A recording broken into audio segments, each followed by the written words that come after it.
Warm welcome friends, एक बार फिर से मैं लवली गुप्ता हाजिर हूँ और आपके लिए एक बार फिर से लेकर आई हूँ आदि दुनिया में डॉक्टर सेगमेंट को। जी हाँ दोस्तों, डॉक्टर सेगमेंट में हर रोज हम आपके लिए लेकर आते हैं आपकी सेहत से जुड़ी कुछ अनोखी बातें।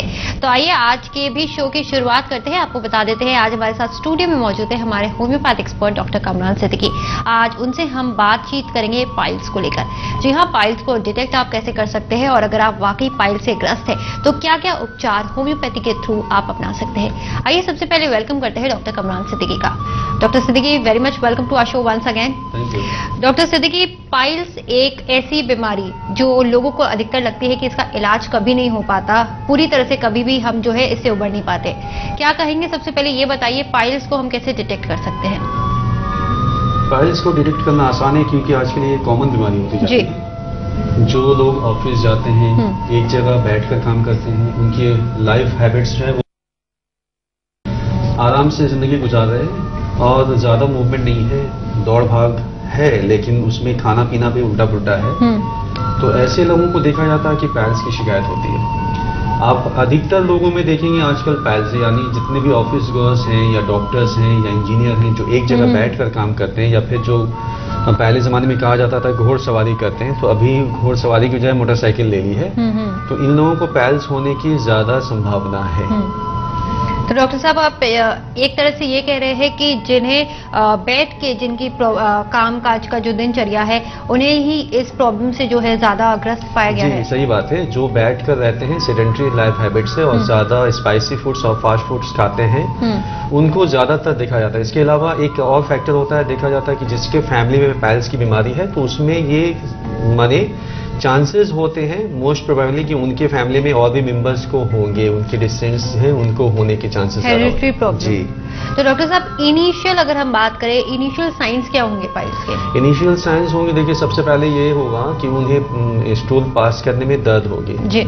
कभी कभी उनको वहाँ ब्लीडिंग होगा, अनइजीनेस फील होंगे वहाँ। उसके बाद देखा जाएगा वो उसके बारे में सोचेंगे कि मुझे अब जाना है बाथरूम में और मुझे स्टूल पास करते वक्त फिर कहीं दर्द ना हो जाए। तो ये फर्स्ट साइन है कि मुझे इसकी तरफ ध्यान देना चाहिए। जी डॉक्टर साहब, कोई खाने में दिक्कत, खाने में अपच, इंडाइजेशन, कुछ इस तरह के सिम्टम्स भी देखे जा सकते हैं? नहीं, इसका उससे कोई लिंक नहीं है ये, क्योंकि ये लोअर एब्डोमेन के पोर्शंस में होता है, वहाँ इंटेस्टाइन का लगभग खात्मा हो जाता है। तो वहाँ ये जरूरी नहीं है कि उस चीज को माने उससे इंडाइजेशन से या किसी तरह से लिंक हो सकता है। हाँ, ये चीज हो सकती है अगर उनको स्टूल पास करने में तकलीफ हो रही है तो इंडाइजेशन की वजह से बार बार फ्रीक्वेंट पैसेज ऑफ स्टूल होता है, तो जिसकी वजह से उनको तकलीफ और बढ़ जाती है। डॉक्टर साहब, जब पाइल्स के रोगी आपके पास आते हैं, पेशेंट आपके पास आते हैं, तो ज्यादातर एज ग्रुप्स क्या देखा गया है? यंगस्टर्स देखा गया है, वर्किंग पॉपुलेशन देखा गया है, कौन से एज ग्रुप? ज्यादातर एज ग्रुप अगर आप उसको देखेंगे तो देखा जाता है कि 22 से लेकर 20-22 से लेकर आप 45-50 तक के लोगों को ये देख सकते हैं जी। और डॉक्टर साहब, जब इलाज के बारे में हम बात करते हैं तो होम्योपैथ में कैसे ट्रीटमेंट इसका शुरू होता है? एक और मेंशन करते हैं बात, वो ये कि सवेरे भी देखा जाता है कि जो कम उम्र के बच्चे हैं उनमें भी ये चीज देखी जाती है। 8-9 साल के बच्चों में भी पाइल्स की शिकायत हो सकती है। कई दफा पैदाइशी तौर पर भी देखा जाता है कि बच्चा जस्ट बड़ा हुआ है तो उसको पाइल्स की शिकायत है जी। तो इसका इलाज आप पूछ रही थी, इसके होम्योपैथिक में सबसे बेहतरीन इलाज है, क्योंकि इसके एलोपैथिक में कोई इलाज नहीं है या फिर सिर्फ कुछ दिनों के लिए रिलीव किया जाता है तो या फिर दबा दिया जाता है। तो ऐसे हालत में देखा जाता है कि पेशेंट उस वक्त वक्ती तौर पर फायदा पहुंचा लेता है, अपने आप को आराम में महसूस करता है। कुछ दिन के बाद फिर तकलीफ उभर आती है तो डॉक्टर्स या दूसरे लोग उसको यही मशवरा देते हैं कि आप या तो सर्जरी की तरफ देखिए या फिर होम्योपैथिक इलाज करवाइए। सर्जरी में उसका फौरन समाधान है, लेकिन रिस्क ये है कि दोबारा वो वापस आते हैं जी। क्योंकि उसका सर्जरी के जरिए सिर्फ उसको मदद की जाती है, उसको सर्जरी के जरिए ट्रीटमेंट क्योर नहीं हो सकता है।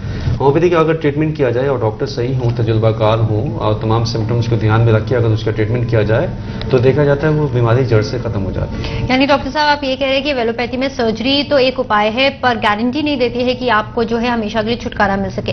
होम्योपैथी की जब आपने बात छेड़ दी है डॉक्टर साहब, तो क्यों ना ये बताइए कि इनिशियल स्टेजेस में क्या क्या दवाएं आप देते हैं, सजेस्ट करते हैं? देखिए, अगर कोई पेशेंट आता है वो जैसा सिम्टम्स लेके आता है तो वैसे सिम्टम्स के मद्देनजर रख के और उसके जनरल तकलीफ को, जनरल सिम्टम्स को ध्यान में रख के जो मेडिसिन दी जाएगी वो उसकी कॉन्स्टिट्यूशनल मेडिसिन होगी, वही इलाज है, माने कामयाब इलाज वही है। तो ज्यादातर पहले हमने कहा कि पेशेंट ये लेके आते हैं कि मुझे ब्लीडिंग हुआ या फिर मुझे तकलीफ हो रही है या दर्द हो रहा है या ओकेशनली ब्लीडिंग होती है कभी कभी।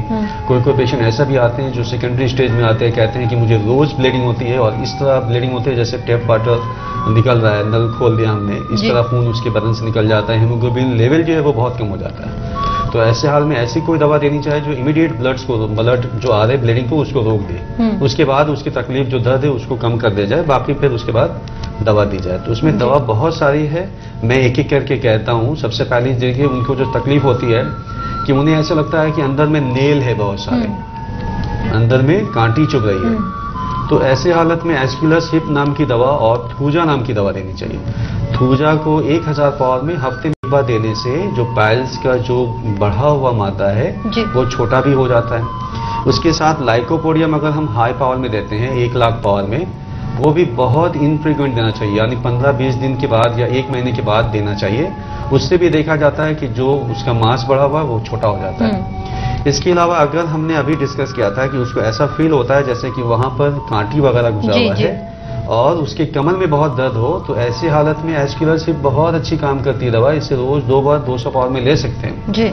इसके अलावा कई दफा देखा जाता है कि उसका बाहर में अंगूर के दाने की तरह, समझ लीजिए बैगनी कलर का अंगूर के दाने की तरह उसमें बहुत सारा गोल गोल मस्सा की तरह निकल गया है। तो ऐसे हालत में एलोसॉक नाम की दवा बहुत काम करती है। इसे लो पोटेंसी में लेना चाहिए, 6 में लेना चाहिए तो दिन भर में 3 बार ले सकते हैं, 200 पावर में लेना चाहिए तो दिन भर में 2 बार लेना चाहिए।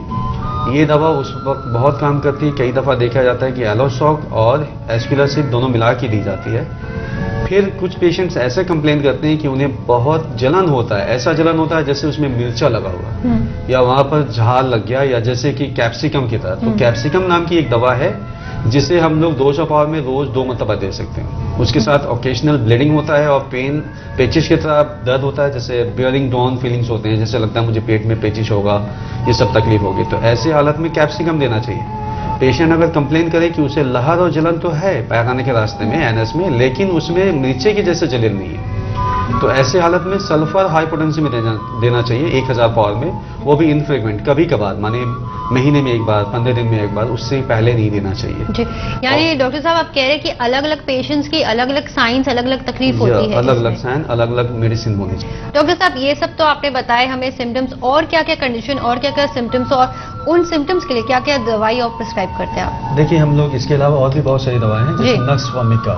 नक्स वोमिका नाम की दवा बहुत ही एफिशिएंट है इस मामले में। अगर पेशेंट्स सेडेंटरी हैबिट्स रखते हों, फास्ट लाइफ जीते हों, ऑफिस में क्लर्क हैं या ऑफिसर हैं और ज्यादातर बैठ के रहते हैं, रात को अल्कोहलिक ड्रिंक्स भी करते हैं, स्पाइसी फूड ज्यादा लेते हैं, तो उनको नक्स वोमिका 200 पावर में देनी चाहिए, साथ में बहुत ही ज्यादा काम आती है। इसके अलावा नाइट्रिक एसिड नाम की दवा है, अगर ब्लीडिंग प्रोफ्यूज है, बहुत ज्यादा ब्लीडिंग हो रही है तो नाइट्रिक एसिड काम आती है।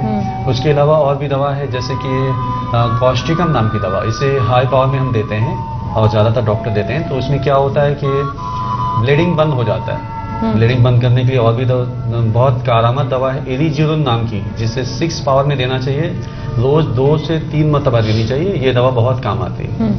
और एक दवा है जो मदर टिंचर में आती है, वो है फिकस इंडिका जी। इसे मदर टिंचर में लेनी चाहिए, 10 बूंद आधी प्याली पानी में डाल के दिन भर में 2 से 3 मरतबा, जब तक ब्लीडिंग न बंद हो जाए, या बीच बीच में कम करके लेना चाहिए जी।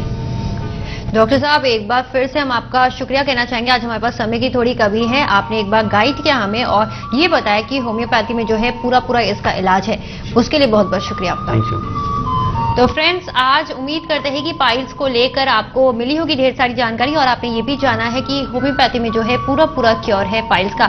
आपको वेलोपैथी में जिससे आपको सर्जरी रेकमेंड करते हैं डॉक्टर्स, सर्जरी में नहीं जाना होगा बल्कि पूरा जो है क्योर आपको मिल जाएगा होम्योपैथी के थ्रू।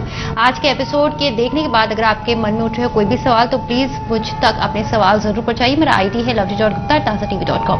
फिर से मुलाकात होगी एक नए एपिसोड में। फिलहाल दीजिए इजाजत, देखते रहिए आदि दुनिया के अन्य सेगमेंट्स को।